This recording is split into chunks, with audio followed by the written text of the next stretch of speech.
Era uma manhã fria de outono quando a minha filha, Beatriz, de apenas 5 anos, olhou para mim com um sorriso inocente e disse: Papá, o Caio disse que eu não devia ir à escola hoje. Fiquei gelado. Caio, esse nome não era comum, não desde há 10 anos, não desde a noite em que perdi tudo. A tragédia aconteceu numa pequena aldeia no interior de Portugal. Um homem chamado Caio Martins enlouqueceu. Pelo menos foi o que a polícia disse, e matou 7 pessoas numa noite. 7 pessoas próximas de mim, o meu melhor amigo, a minha irmã, os meus pais e até a minha noiva. Lembro-me bem da sensação de vazio. A casa onde cresci ficou vazia e silenciosa. Nunca mais consegui ouvir o som da chuva sem sentir o cheiro do sangue daquela noite. Mudei de cidade, troquei de emprego e, eventualmente, tentei reconstruir a minha vida. Conheci a mãe da Beatriz, casei, e voltámos ao campo, longe da cidade, longe da dor, ou pelo menos foi o que pensei. O Caio é muito engraçado, dizia Beatriz dias depois. Ele gosta de me ver desenhar, às vezes desenha comigo. Ela mostrou-me um dos desenhos, era infantil, claro, mas não inofensivo. Havia uma figura alta e magra, toda preta, com olhos vermelhos, estava ao lado de uma figura pequena com cabelo castanho encaracolado, a minha filha Beatriz.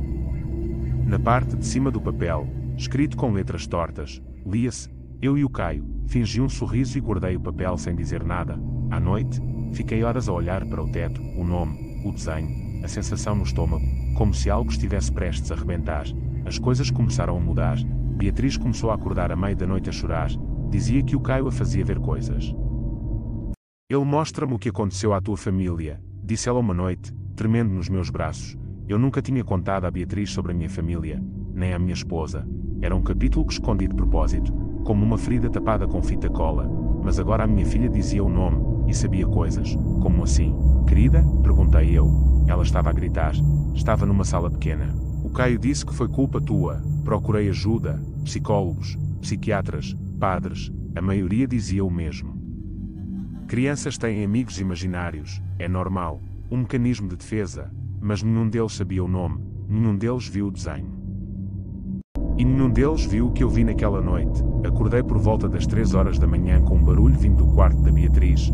Quando entrei, encontrei-a sentada na cama, olhos arregalados, não chorava, não dizia nada, só apontava para o canto do quarto. Ele está ali, sussurrou. Olhei. Claro, não havia nada, apenas sombras, mas mesmo assim, senti o frio, a presença. Algo que nunca tinha sentido desde aquela noite, há 10 anos atrás. O cheiro. Era o mesmo cheiro metálico e pútrido da casa dos meus pais na noite do acontecimento. No dia seguinte, decidi investigar. Fui até à velha aldeia. Estava abandonada, praticamente esquecida. A casa dos meus pais ainda existia, coberta de musgo e com as janelas partidas. Entrei. Cada passo fazia ranger as tábuas. A memória era uma faca a cortar-me por dentro. A sala estava igual.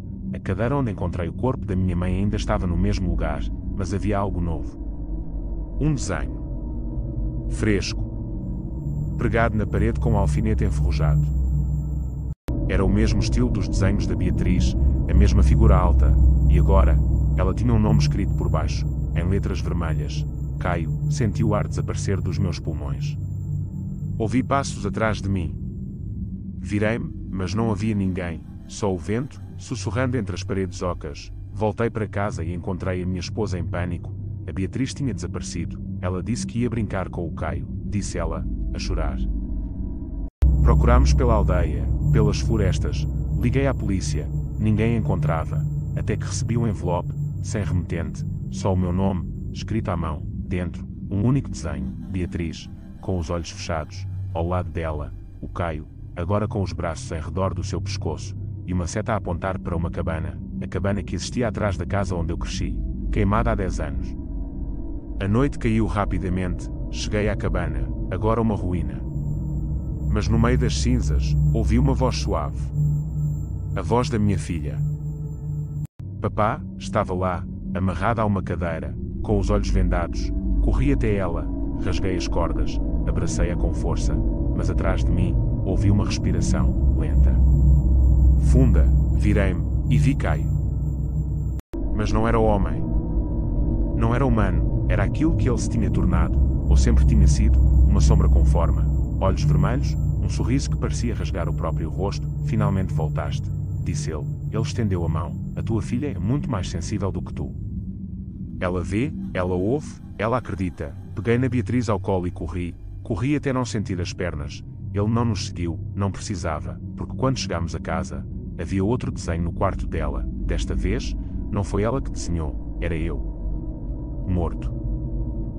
Desde esse dia, nunca mais a deixei sozinha, dormimos sempre no mesmo quarto. Ela não fala mais do Caio, mas os desenhos continuam a aparecer. Um por semana, sempre deixados debaixo da porta. Às vezes, ela acorda à meia da noite e pergunta: papá, se eu for com ele, tu ficas melhor? E eu não respondo, porque no fundo, sei que o Caio ainda está aqui à espera, através dos olhos de uma criança. E o pior é que às vezes, quando estou sozinho, ouço vozes, e uma delas é minha, a rir.